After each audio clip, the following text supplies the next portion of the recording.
Oi, gente, esse é o Literalíssimo, estamos no nosso quarto episódio da segunda temporada e hoje eu trago Olivia Pilar, autora de Um Traço Até Você, lançado pela editora Intrínseca, e também de outros contos que tem na Amazon, como Quando o Sol Voltar, Entre Estantes.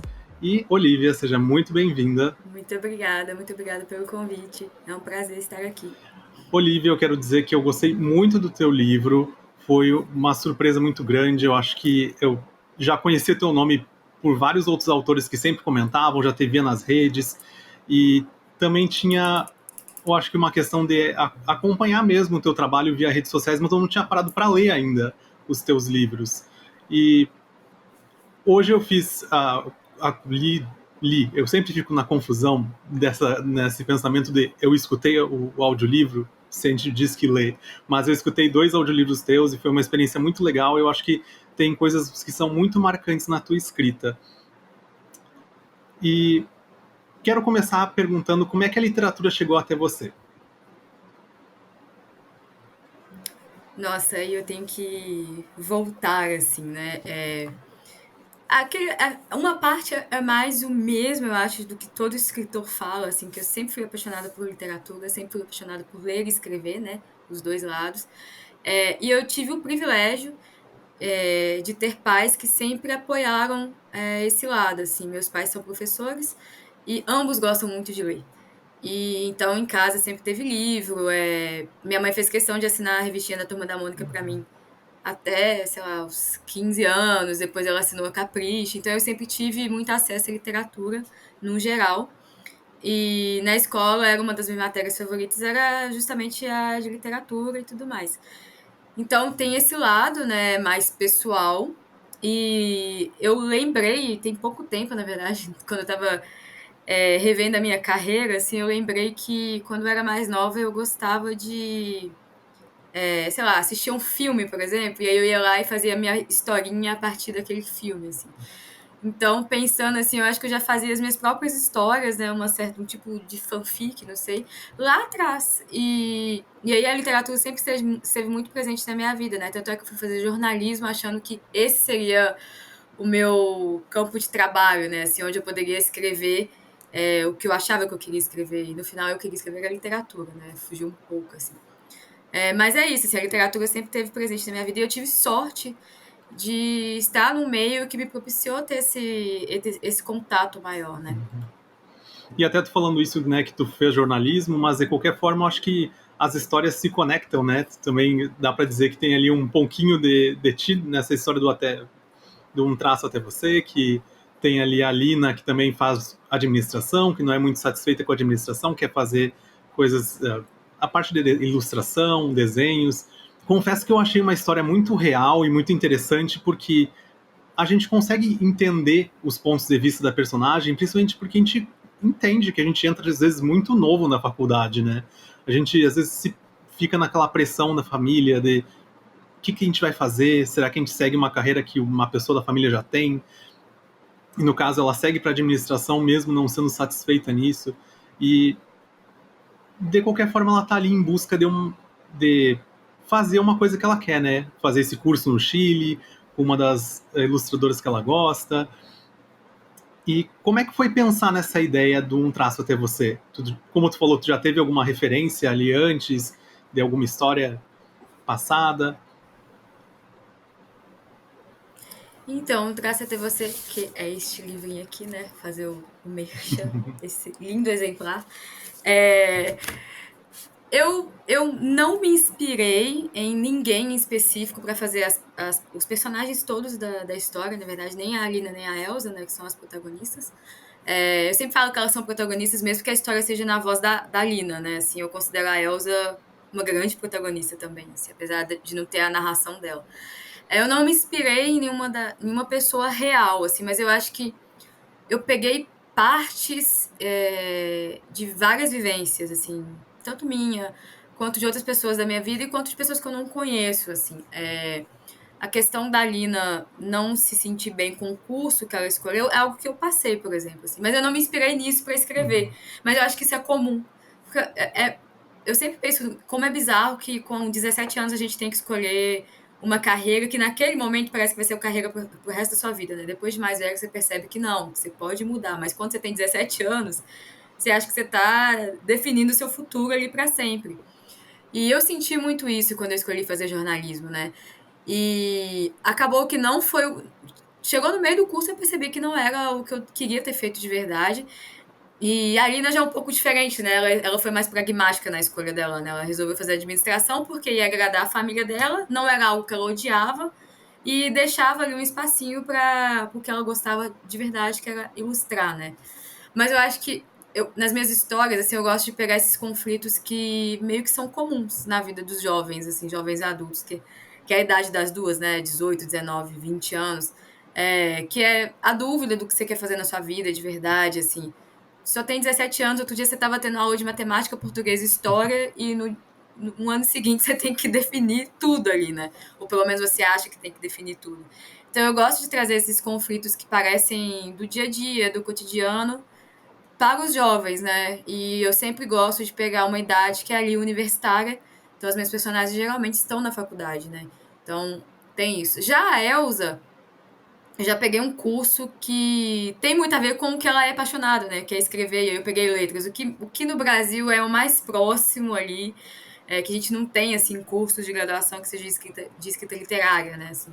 Então, eu peguei um curso que era o mais próximo ali, que permitia que ela é, ainda que não seja a coisa de escrever, seja na parte de letras, ela ainda poderia trabalhar com texto, de certa forma. E eu não queria que fosse jornalismo, porque eu já fiz outras histórias com personagens jornalistas. Falei, não, vou fugir um pouco do meu lugar de segurança, que assim vou pesquisar mais, pegar outras vivências. E aí eu peguei o curso de letras, e a Elsa não tem a pressão familiar, né, do lado dela, assim. Ela tem a pressão financeira, eu acho, mas não a pressão familiar de escolha de curso, assim. Mas é isso, eu não me inspirei exatamente em ninguém, de fato, nenhuma pessoa concreta, né? Peguei várias pessoas, assim, para formar as protagonistas. E uma coisa que eu acho interessante, aproveitando esse gancho das protagonistas, é que uma coisa que eu percebi nas suas histórias é que sempre temos protagonismo bissexual ou de pessoas que estão se descobrindo bissexuais. Eu, como bissexual, acho muito importante, porque eu também não enxergava isso na literatura. Eu acho que, principalmente na literatura brasileira, a gente não tinha esses exemplos dentro da literatura jovem.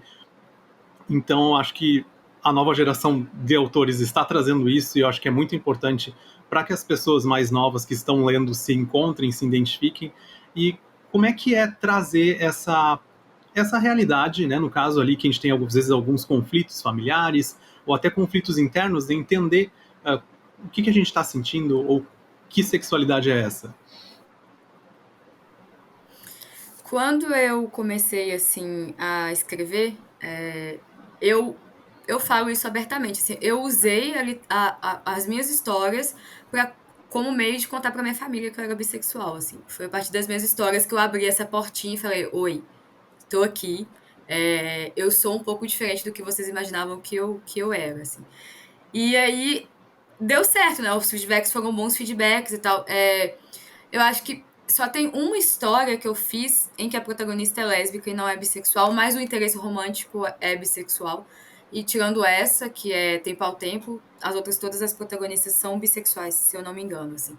E isso é algo que eu trago da minha vivência, né? Assim, eu costumo falar que é algo que eu queria ter lido quando eu tinha 16, 17, 18 anos, que eu teria sido muito mais feliz. Eu falo assim, com certeza, assim, que eu fui me assumir, me entender, me compreender como uma pessoa bissexual tarde, assim, tardiamente, com uns 26 anos. Então eu perdi entre aspas, né, assim, mas foram 10 anos da minha vida em que se eu tivesse lido uma história lá atrás, com protagonistas bissexuais e que falasse, olha, tá tudo bem, você vai encontrar, inclusive, pessoas que vão te amar do jeito que você é, eu acho que teria sido muito mais fácil. E é isso que eu tento trazer nas minhas histórias, assim, eu quero trazer esse conforto para pessoas bissexuais entenderem que, olha, vocês existem e tá tudo bem. Vocês merecem ter o amor, vocês merecem amar, vocês merecem encontrar pessoas que te amem do jeitinho que você é, assim, e que a vida seja mais fácil, que a vida não seja tão difícil, né, assim. É, e aí, uma coisa que eu tento fazer, algumas histórias vão pedir, né, certos conflitos familiares, eu tento tirar um pouco a carga da homofobia dentro da família, assim. que é algo que eu queria que acontecesse em Um Traço Até Você. Eu não queria que a família da Aline e da Elsa tratassem elas de forma indiferente, ou que fizesse com que tornasse o fato delas serem bissexuais, tornasse elas um grande problema dentro da família, né? Eu queria que isso fosse externo, né? Assim, que fosse uma pauta do livro, mas que não fosse dentro da família, porque era isso que eu queria ter recebido na minha vida. Então eu falei, olha, elas precisam de um conforto familiar de algum jeito, assim. Se elas já vão sofrer fora de casa, que dentro de casa elas recebam amor e conforto e empatia e que elas sejam amadas. Então, mesmo a família da Lina tendo vários problemas, isso não é um problema. E da mesma forma a família da Elsa, assim, a família da Elsa não tem nenhum problema com essa questão. Então eu queria isso, assim, eu queria que os problemas ficassem, pelo menos nessa parte da sexualidade, que eles fossem fora da casa delas, assim, porque eu queria mostrar também para os jovens que existem famílias que são incríveis, existem famílias que vão aceitar você, aceitar uma palavra soa mal, né, como se a gente tivesse que ser aceito, assim, mas é o que veio, assim, na mente, mas existem famílias que te amam, independente do que você inclusive isso não é uma questão. E eu queria que a família da Lina fosse assim, que as questões, os problemas da família fossem de outra ordem, né? Eu queria deixar essa caixinha da homofobia de lado, assim. Mas eu tenho outras histórias que trazem isso. Eu acho que vai muito da história, né? Se a história te pede essa construção, você vai para esse lado, assim. Mas em Um Traço Até Você, especificamente, eu não queria que tivesse esse lado. E é bom ter escutar falando também sobre a questão da idade que tu se entendeu bissexual, porque foi mais ou menos a mesma idade que eu me entendi, e eu também tive muita dificuldade de conseguir compartilhar com as pessoas ali muito próximas, amigos. Eu acho que eu demorei, sei lá, uns 2 anos para conseguir fazer isso. E é bom ver como a literatura também pode ser esse apoio, né, para as pessoas, no caso, para ti como autora, para a gente que está lendo, e entender que aquilo ali faz parte da nossa vida, né? A gente não precisa ter vergonha do que a gente realmente é. Mas seguindo, eu acho que uma parte interessante é tu trazer Belo Horizonte como o cenário, né, do teu livro, que é muito interessante no caso porque a gente vê essas histórias mais jovens sempre se passando em centros como Rio, São Paulo, né? Então a gente trazer Belo Horizonte com um outro cenário, com outras características. E o que tu vê na tua cidade que tu sente assim à vontade? Eu quero que as pessoas conheçam isso. Eu nasci em Belo Horizonte, mas eu morei boa parte da minha vida na região metropolitana de Belo Horizonte, ali em Betim, assim.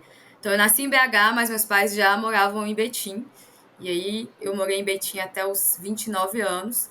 Apesar de ter tido algumas vivências em BH, né? Morei com minha avó um tempo, morei com uma tia um tempo. Fiz faculdade em Belo Horizonte, fiz mestrado em Belo Horizonte. E aí, com 29, mudei de vez para BH, que é onde estou até hoje, né? E eu amo Belo Horizonte, assim, eu acho que quem não conhece, se tiver a oportunidade de conhecer BH um dia, tem que conhecer. Eu acho que é a melhor cidade. Eu não conheço todas as cidades do Brasil ainda, né? É difícil falar, mas é a melhor cidade do Brasil. Mas das que eu conheço, é a minha preferida. E meu sonho era morar em BH, e isso foi um sonho que eu consegui, alcancei. É, e aí, quando eu fui pensar na história de Um Traço Até Você, quando eu defini que elas seriam universitárias, percebi que eu precisava criar uma faculdade, né? Porque eu queria trazer coisas da PUC, que foi onde eu fiz a graduação, e coisas da UFMG, que é onde eu fiz o mestrado, estou fazendo o doutorado. E eu queria que tivesse coisas das duas faculdades, assim. E eu tive muito medo de errar na descrição, porque eu peguei cursos que eu não fiz letras, não fiz administração, e são prédios específicos. Falei, olha, eu não vou tentar fazer uma coisa que já existe, então eu vou criar a minha faculdade. Aí eu criei a Faculdade Municipal de BH, que não existe. E eu pensei, tá, essa faculdade só pode existir em BH e ela vai ter coisas muito específicas, tipo a questão do pão de queijo, que é uma coisa muito forte das nossas lanchonetes, das nossas cantinas, né? Até pauta de conversa, tipo, qual pão de queijo você não gosta? Qual pão de queijo é melhor no campo, sabe? Esse tipo de coisa, assim. Odeio aquele pão de queijo do prédio do curso X, assim. Então, isso é uma coisa que eu queria colocar no livro, assim.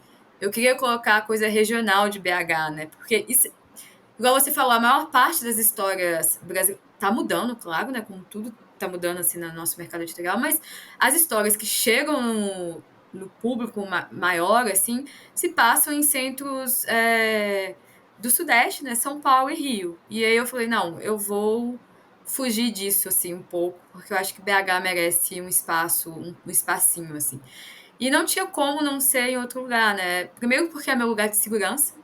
Então, é uma história que pede vários ambientes, né? Assim, a maior parte é fictícia, mas eu precisava de uma descrição que eu só saberia morando no lugar, ou tendo passado boa parte da minha vida visitando e tal. E BH era esse lugar. Então eu sou apaixonada por Belo Horizonte, assim, tem problemas como qualquer outra cidade, mas a gente é muito hospitaleiro e a comida é boa e eu precisava que tivesse essa coisa mais, assim, quentinho no coração e que eu tenho muito medo de errar em algumas coisas. Tipo, errar coisas que existem, né? Tipo, errar em descrições de lugares que existem. Então, eu falei, ó, BH é o lugar mais seguro, assim, mais seguro do que Belo Horizonte seria Betim. Mas eu achei que BH, por ser a capital, e aí é uma coisa, uma estratégia mercadológica, né? Alcançaria mais pessoas. Então já teve vários leitores que falaram, não, eu amei que é em Belo Horizonte. E gente que pega a capa e reconhece que é BH. E eu fico, sério, você conhece? A quarta capa, né? É, a quarta capa, que é uma ponte ali do centro de Belo Horizonte, as pessoas reconhecem. E eu falo, gente, vocês reconhecem mesmo? Porque assim, eu sei porque eu falei pra ilustradora que seria legal, a gente conversou e tal, mas eu não imaginei que as pessoas reconheceriam. E as pessoas reconhecem e gostam muito. E gostam muito também, até gente que não é de BH, gosta muito do fato de que é fora do eixo Rio-São Paulo, né? Assim. Então, não tinha como não ser em Belo Horizonte. Eu fui para Belo Horizonte ano passado pela primeira vez, nunca tinha ido. E foi. No Não, carnaval? eu fui para um casamento de uma amiga em setembro. Não? E foi uma Hum. experiência muito boa, assim, foram 4 dias que eu fui, deu para fazer um geralzão na cidade, assim, de conhecer os principais pontos. Mas foi muito legal, assim, como tu falou, a comida é ótima, uma das coisas que eu não tenho como reclamar. Eu não passei fome, foi muito bom. E é um lugar assim que eu fiquei com muita vontade de retornar para fazer as coisas com mais calma, sabe? Porque às vezes viagens a gente precisa Sim. fazer meio corrido, mas valeu muito a pena conhecer. A gente fez, eu estava com 2 amigos, a gente fez vários passeios a pé, então deu para conhecer bastante o centro da cidade, os pontos turísticos. Então foi muito interessante. Eu acho que também veio com esse complemento do livro, né? De já ter essa imaginação de como que é a cidade. Acho que foi Ah, muito legal. legal isso também. Seguindo sobre o livro, eu acho que tem alguns pontos muito interessantes ali que eu acho que não dá para deixar passar, que é a parte do letramento racial, né? Que a gente tem ali a personagem entendendo algumas questões sobre racismo que ela não prestava atenção no momento que ela começa a se relacionar com a Elsa. Trazer isso eu acho que é extremamente importante, principalmente porque ela começa a perceber que talvez a família dela deixou de falar, precisa falar também pro irmão que é mais novo. E como é que foi isso para ti escrever, de escrever isso dentro da história? A questão racial é algo assim. Você leu outras histórias minhas, então é algo que eu sempre tento colocar de alguma forma, né? Se não é o enredo principal, ela acaba aparecendo ali de certo modo. E quando eu pensei na história de Um Traço Até Você, era o principal enredo, assim. Obviamente o casal é a chave, né? Mas a parte racial era a principal coisa, assim. Eu queria que a Lina fosse uma personagem muito parecida comigo há alguns anos. Há uns 10 anos, assim, 2012, por aí. Que é aquela garota que viveu sempre no meio muito embranquecido, no meio de classe média alta. Eu sempre estudei escola particular. É, e Betim é uma cidade grande, com uma população grande, mais de 400 mil habitantes, mas ela tem uma coisa meio interiorana, assim. Então, as escolas particulares tinham famílias muito tradicionais e tal. Então, eu sempre fui, tipo, sei lá, era eu mais 4 pessoas negras na sala. E na faculdade a mesma coisa, assim.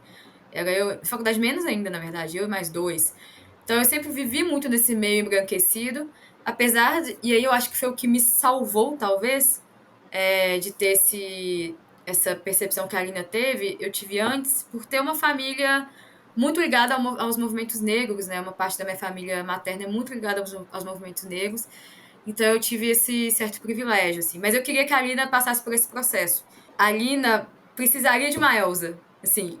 E a Elsa só poderia existir, só poderia ajudar a Alina do jeito que ela precisava ser ajudada se tivesse esse conflito racial, eu acho, assim. Se não tivesse, não teria conflito no livro, né, entre elas. E o grande conflito entre elas que acontece é justamente um embate ali sobre uma questão específica que vem do racismo, né? Então eu queria que fossem os dois extremos, talvez, né? Assim, a Lina é uma pessoa que sabe que é negra, sabe que a mãe é negra, sabe que ela tem certos privilégios, assim, né? Mas que ela não alcança todas as questões raciais ali e ela não percebeu durante a vida toda certas microagressões. E eu queria, do outro lado, uma Elsa que falaria: olha, Lina, isso que você tá passando não é ok. Sabe, vamos acordar, vamos perceber, vamos crescer, né? Eu também acho que é um livro sobre amadurecimento, talvez também, assim, um pouco sobre autodescoberta, mas também sobre amadurecimento. E acho que E a Elsa traz essa carga, tem assim. bastante disso na parte quando ela Pode falar? começa a se relacionar com a Fátima, né, que é a chefe de estágio. Sim, sim. Que aí a Fátima traz todos os gatilhos, né? Assim, porque as duas aparecem ao mesmo tempo, né? A Fátima de um lado e a Elsa do outro. Eu acho que o contato dela com a Elsa faz com que ela perceba que se não tivesse a Elsa, às vezes eu fico me perguntando coisas que eu pergunto sobre a minha própria história, né? Se não tivesse a Elsa, será que a Lina teria percebido esses microagressões diárias que ela sofreu ali?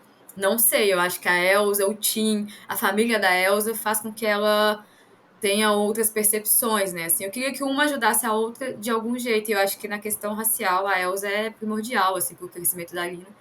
E até mesmo pra Lina crescer e sim, crescer pessoalmente e também conseguir ajudar o irmão mais novo, né? Que já tá começando a passar pelo mesmo processo, porque ele também vai viver num mundo completamente embranquecido e rico e tal. Então eu acho que um traço até você tinha esse objetivo, né? Assim, é óbvio que eu tento suavizar não é a palavra, mas eu tento trazer de uma forma mais sensível e menos carregada de gatilhos toda hora, né? Assim, meu objetivo também não é chocar e não é fazer mal para pessoas negras, né? É mais mostrar, olha, acontece isso e acontece diariamente e provavelmente se você tem um amigo negro, ele passou por isso, igualzinho a Lina, igualzinho a Elsa, igualzinho o Tim, assim. Então eu acho que a ideia era essa. E aproveitando que tu tá falando do Tim, eu acho que uma parte muito importante da história é como os melhores amigos se relacionam dentro da narrativa, né? A gente tem a Amanda, que é a melhor amiga da Lina, nós temos o Tim, melhor amigo da Elsa, e eles são pessoas extremamente diferentes, mas eles têm alguns pensamentos muito parecidos em relação ao relacionamento, como elas se dão bem, eles percebem a forma como o amor, o romance está surgindo ali. E teve alguma inspiração para esses personagens? O Tim, é engraçado, eu adoro fazer personagens homens e que sejam secundários, assim. Eu não tenho coragem, eu acho, ainda, de fazer um personagem homem protagonista. Mas eu sou apaixonada com o Tim, assim. Eu acho que ele é o meu personagem favorito do livro inteiro. E eu queria que ele fosse o porto seguro da Elsa, mas que ele também fizesse com que a Lina percebesse que, olha, ela tem ali pessoas que vão ajudar ela pro resto da vida. Então, eu não acho que eu me inspirei em ninguém pra fazer o Tim, mas ao mesmo tempo eu fiz ele meio que uma homenagem, talvez, aos meus primos, que são jovens homens negros e que passaram por situações de racismo muito parecidas com a do Tim, inclusive. E eu queria fazer uma homenagem aos homens negros da minha vida, assim. Especialmente aos meus primos, que são mais novos, por parte de mãe eu sou a mais velha. Então eu queria trazer essa homenagem. Assim, não é inspirado, talvez, mas mais uma homenagem. E a Amanda, ela também não é exatamente inspirada, mas eu acho que ela traz a coisa daquela melhor amiga que não consegue acompanhar a sua mudança, assim. Não é que ela seja extremamente problemática, mas ela é uma amiga que não conseguiu acompanhar as mudanças que a Alina estava sofrendo. Ela não conseguia alcançar o que a Alina estava passando, nem para ajudar e nem para fazer um contraponto ali, assim, né? Ela aparece no final ali, sem dar spoilers, mas eu queria que fosse aquela amiga que também, de certa forma, desse um choque de realidade na Alina, assim, né? O final fica um pouco aberto, né, em relação às duas, assim, mas a Amanda é meio que para mostrar para certas pessoas de que, olha, não é porque vocês têm uma amizade de anos que você pode parar no tempo e deixar que a outra pessoa amadureça e se descubra de outras formas, você pare no tempo naquela amizade, né? Assim, o tempo tá indo e a gente tem que acompanhar a mudança do outro e amadurecer também, né? Eu acho que faltou a Amanda ter aquele, sabe, aquele choque de perceber que, olha, eu também faço parte do problema, né? Assim, o que a Alina tá passando não é diretamente culpa dela, mas ela faz parte do problema como um todo. que ela poderia ter ajudado, né? Assim, então eu coloquei a Amanda mais pra isso, assim. É, inicialmente teria sido pior, eu acho, o relacionamento das duas, assim. Mas no caso da Amanda, eu dei uma. Meus cachorros querem participar. Eu dei uma suavizada, assim, porque eu achei que seria um pouco pesado, talvez, tirar dali na melhor amiga dela, de tão bruscamente, né, assim. A melhor amiga da vida toda dela. Então eu falei, eu vou suavizar, porque eu acho que isso também é um processo para as duas, né? É um processo para a Lina e é um processo para a Amanda também. Só que a Amanda foi devagar na hora de entender qual era o processo, né? E eu acho que é interessante ver que existem muitas Amandas, né? Pela vida, pelo caminho das pessoas. Disso que tu falou de Sim. não querer acompanhar o crescimento do outro, de querer que a pessoa se mantenha igual para sempre. Até eu acho que tu falou isso, me veio memórias de pessoas próximas, assim, que. Todo mundo tem um ex-melhor amigo, É, né? ou até aqueles que tu fica na dúvida, será que eu posso dizer que é ex-melhor amigo? Ou será que ainda é amigo? Tu fica Sim, naquela dúvida, né? Eu acho que até esse é uma sim. relação que as duas ficam, como tu disse, que ficou um final meio aberto. Acho que tem essa conexão. E aproveitando agora, já saindo um pouco do livro, eu queria te perguntar como é que está sendo o retorno do público com os audiolivros, né? Como eu comentei que eu escutei 2 hoje, e é muito tranquilo, eu acho, porque como são contos, é mais curto, então como é que tu tá tendo essa receptividade? Tá, percebe pessoas vindo pelo audiolivro? Olha, pra ser sincera, não. Mas eu acho que a culpa é minha, porque eu ainda não divulguei os audiolivros. Assim, outras pessoas divulgaram pra mim. Porque a Audible chegou tem pouco tempo, né? Uhum. Assim, os audiolivros já estavam lá. Tipo, já tá lá há 3 ou 4 anos, mas chegou no Brasil há pouco tempo. Então, e aí eu simplesmente, com o lançamento de Um Traço Até Você, eu simplesmente deixei de escanteio e não divulguei, assim. Mas eu vi várias pessoas divulgando. E que bom que você tá lendo, assim. Até essa semana, inclusive, minha noiva falou comigo, você tem que divulgar, porque ela tá lendo, ouvindo um audiolivro, e ela tá adorando. Ela falou, você tem que divulgar esses audiolivros, que as pessoas realmente compram, escutam. Eu falei, vou divulgar. Não tive tempo ainda. Então, eu ainda não tive o feedback, assim. Acho que você é o meu primeiro feedback com relação ao audiolivro. Mas quando a gente tava no processo de finalização, eu escutei todos, né? Eu achei muito legal, assim. É estranho, porque às vezes não é a voz que o autor imagina, Uhum. né? Assim, não sei, assim, quando a gente é autor, a gente tem várias manias e vários desejos e várias expectativas. Aí a primeira escuta você fica, mas não é exatamente, depois você acostuma e acha incrível, assim.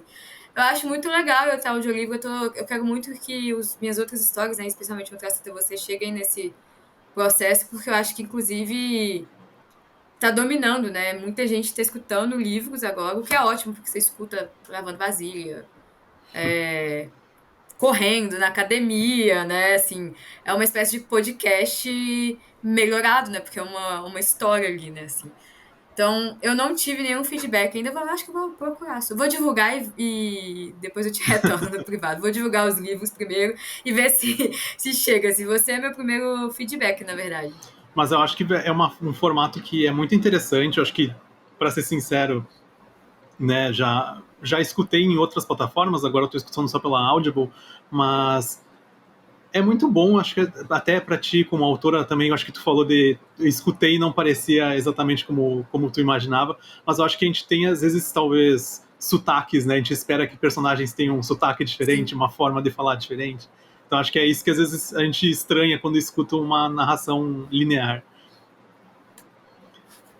exatamente, E exatamente. seguindo já mais pro fim, tu tem algum livro e autor que te inspira? Ah, eu tenho vários, mas assim, os meus de coração, assim, né, que eu sempre levo e sempre respondo eles em entrevistas. Acho que são os meus autores favoritos. Primeiro é a Conceição Evaristo, inclusive eu tô num processo de tentar ler tudo dela. Acho que eu já li uns 4 livros. Ela tem muitos, né? Então eu tô no processo ainda. Ela é a primeira. Aí depois vem a Andy Thomas, né? Do Ódio que Você Uhum. Semeia. E Na Hora da Virada, que é o meu favorito dela, Na Hora da Virada. Eu gosto também muito da Nicola Yuon, e as gringas, né, primeiro, assim. A Meg Cabot, que fez parte juventude, né? Eu li muitos livros dela quando eu era mais nova. Tem muito tempo que eu não leio ela, mas eu gosto de falar sobre porque eu acho que me moldou, assim, especialmente o meu gosto literário, né? É muito específica a escrita dela. Gosto da Elizabeth Acevedo e pensando assim, nacional mais próximo assim do meu público, eu gosto muito do Gianotto. Eu nem sei se eu acho que eu não falei com ele é meu amigo, eu não falei com ele diretamente, mas ele está no meu hall de autores favoritos, assim. Que eu amo tudo que ele escreve. Tudo que ele escreve eu faço questão de consumir. Então eu diria que são esses os meus autores Eu favoritos. também gosto muito do Jim. E aí eles são grandes inspirações, Eu né? gosto muito do Jim também. Eu tenho alguns Desculpa. livros que eu acho que é da época que ele lançava pela editora Draco. Acho que nem estão mais circulando, eu tenho Uhum. eles ainda aqui, porque são livros muito legais. Eu não consegui me desapegar ainda deles. E, É e incrível. falando pra frente, né? Falando de futuro, como é que tu se vê hoje como autora e o que tu prefere, o que tu espera, na verdade, pro futuro? Se tu já tem projetos novos, livros em andamento? Então, hoje eu me vejo num lugar muito bom e favorável, assim. Eu acho que eu alcancei em pouco tempo. é, Sucesso não é a palavra e nem dinheiro, mas assim, eu alcancei um lugarzinho assim legalzinho, eu acho, talvez, no mercado editorial, né? Que minha primeira história eu publiquei lá em 2017 e hoje, em 2023, menos de 10 anos, eu saí pela Intrínseca, que é uma grande casa editorial, e participo de coletâneas em editoras grandes, né? Como a seguinte, a galera Record, Roku e tal. Então, assim, eu acho que eu tô num bom lugar, mas não é perfeito ainda, né? Assim, a gente sempre, como escritora, a gente tem muitos sonhos, né? Assim, muitos desejos, sonhos megalomaníacos, né? Aquela coisa, quero todos os meus livros virem filme, série. E óbvio, eu tenho isso também, assim. É o sonho da minha vida, ver o Traço Até Você ali num cartazinho, né, assim, de cinema ou de streaming, assim, é o sonho da minha vida. Mas se não chegar nesse sonho, eu acho que eu já alcancei alguns sonhos, né? Então eu tô num lugar muito feliz, eu acho, com a minha carreira, com o rumo que ela tá tomando. Esse ano já tá sendo um bom ano, a gente só tá em fevereiro e eu já tô recebendo boas coisas, né? Tanto sobre o Traço Até Você quanto outras partes da carreira. Então eu tô num lugar muito feliz. E com relação ao futuro, a gente sempre tem ideias, né? Ideias demais até, muitas ideias. E aí a dificuldade é qual ideia a gente vai escrever agora. Eu tô com uma ideia que inclusive eu tô passando pelo mesmo processo que eu passei com o Traço Até Você. A ideia central de um Traço Até Você, ela ficou rondando na minha cabeça durante meses, tipo, sei lá, uns 8 meses. Mas na época eu estava fazendo mestrado, a dissertação, e eu precisava terminar minha dissertação, né? E são escritas muito diferentes, né? Então é muito difícil para mim desligar uma chavinha e ligar a outra. Eu precisava terminar uma coisa para começar a outra. E agora eu tô no mesmo processo. Eu preciso terminar a tese, porque eu tenho que defender até março de 2025. E a história tá rondando a minha cabeça. Eu só não tive tempo ainda de sentar e escrever, mas ela tá aqui. Ela vai sair esse ano ainda, eu acho. Assim, eu já até conversei aqui em casa e falei: olha, quando eu qualificar, eu vou tirar 2 meses e eu não vou pegar na tese. Eu vou fazer as outras coisas, o doutorado, mas a tese vai ficar de escanteio. Então, a meta é escrever essa história esse ano e em 2 meses, que foi o tempo que eu gastei em um Traço Até Você, mais ou menos, assim. Então tem esse projeto e aí minha ideia é continuar divulgando o Traço Até Você, assim, o objetivo é que a história tenha uma cauda longa, né, assim, que ela não morra no primeiro ano de lançamento, né, a gente já completou 6 meses, e aí até julho ainda tá no primeiro ano, então eu espero que ela não morra, assim, então a minha ideia é continuar divulgando, continuar fazendo com que a história cresça, e eu acho que 2024 tá me dando isso, assim, de feedback positivo, porque eu acho que as pessoas que compraram em 2023 começaram a ler em 2024 o livro, né? Não outros livros, não traz até você. E aí as respostas estão chegando agora, então eu tô tendo um boom de feedback, assim, e todos estão sendo muito bons, então eu acho que o livro tá caminhando bem, assim. Então é isso, meu cenário de carreira. Mas é óbvio que, assim, né, num cenário ideal, lindo, maravilhoso, a gente espera várias outras coisas. Sei lá, um traço até você virar peça, igual o Tortarado vai virar um musical. Então, assim, essas coisas que a gente sonha, né? Mas num cenário mais realista, pensando no mercado editorial brasileiro e do jeito que a gente tá um bom caminho, eu acho. Eu acho que é muito legal escutar, não só tu, como outros autores que eu já conversei, como vocês conseguem, sabe, se manter positivos para que sempre cresça mais. Eu acho que é muito importante isso para vocês. E também a gente que acompanha, eu acho que eu fico muito feliz quando eu vejo que um autor saiu do independente, está indo para uma editora, apesar de a gente saber dos empecilhos e tudo mais. É muito legal ver esse crescimento de vocês e ver como vocês se qualificam cada vez mais, né? Eu acho que Um Traço de Você vai ter muita história para frente. Eu acho que vai ser uma cauda longa, muito longa até, e eu torço muito... Tomara. Eu torço muito que esses seus desejos de, por exemplo, virar uma série, virar um filme, se realizem, porque é uma história muito boa que eu acho que merece ganhar esse outro olhar também. Mas, Olivia... Muito obrigada, tomara. Olivia, queria muito agradecer, foi muito legal conversar contigo, conhecer um pouco mais do teu trabalho, conhecer um pouco mais do teu pensamento nas narrativas, e eu espero conhecer mais histórias tuas no futuro, e que a gente possa conseguir manter esse contato e conversar mais vezes em outro momento. Muito obrigada, Lúcio. Muito obrigada pelo convite. Foi muito bom participar do videocast. Acho que é meu primeiro videocast. Já participei de outros podcasts, mas videocast acho que é o primeiro. Muito obrigada, foi muito bom conversar com você. Para quem estiver nos assistindo, né, as minhas redes sociais, Olivia Pilar, _ Twitter, Instagram e TikTok, Olivia Pilar, _ Twitter, Olivia Pilar. E quem quiser conhecer Um Traço Até Você, meu livrinho, lançamento pela Editora Intrínseca, está disponível em todas as livrarias e eu estou super aberta para receber mensagens e conversar com leitores. Eu amo, acho que a melhor parte de ser escritora é essa, é receber o feedback. Então, é isso, muito obrigada. Muito, muito obrigado. E a gente se vê no próximo episódio e leiam os livros da Olivia. O Literalíssimo é um podcast original do All Pop Stuff, com criação, roteiro e edição de Lúcio Pozobon. O Literalíssimo está disponível nas plataformas de áudio e vídeo.